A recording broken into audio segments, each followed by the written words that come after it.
Par choc contre par choc, bouchons interminables. Circuler aujourd'hui à Abidjan est un véritable calvaire. Même la présence de ce policier complètement submergé au milieu des véhicules ne change pas grand-chose. Et c'est frustrant. C'est très difficile. Ça nous bloque, on ne sait même pas qu'est-ce qu'il faut faire et on est bloqué. Il n'y a que 2 ponts. Alors, si les 2 ponts sont bloqués, on est bloqué.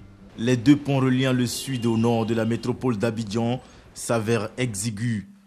Et pour cause. De 90 à maintenant, le nombre de véhicules rapidement se sont multipliés. Chaque citoyen veut avoir un véhicule de locomotion. Donc ça fait qu'on a un véritable problème aux heures de pointe. Tout le monde descend à la même heure, tout le monde rentre à la maison à la même heure, tout le monde va au travail à la même heure. Ça fait que les engorgements sont devenus quasi quotidiennes et ça rend l'activité économique, ça met ça au ralenti. Pour permettre la fluidité routière dans la capitale économique, le gouvernement ivoirien lance la construction d'un 3e pont. C'est un pont et des voies d'accès.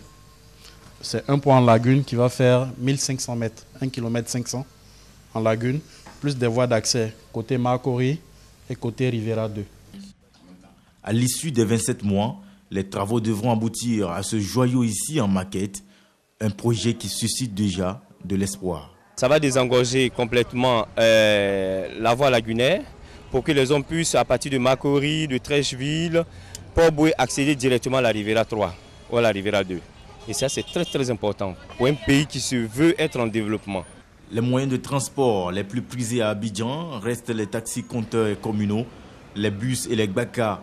Mais aujourd'hui, ces moyens de déplacement ne suffisent plus à la population sans cesse grandissante, d'où le recours au transport fluvial jusque-là sous-exploité. Janine est webmaster. Tous les jours, elle quitte le nord d'Abidjan pour venir travailler au sud. Pour échapper aux monstrueux embouteillages, elle se rend désormais au travail à bord de cette pinasse. Un choix qu'elle trouve avantageux.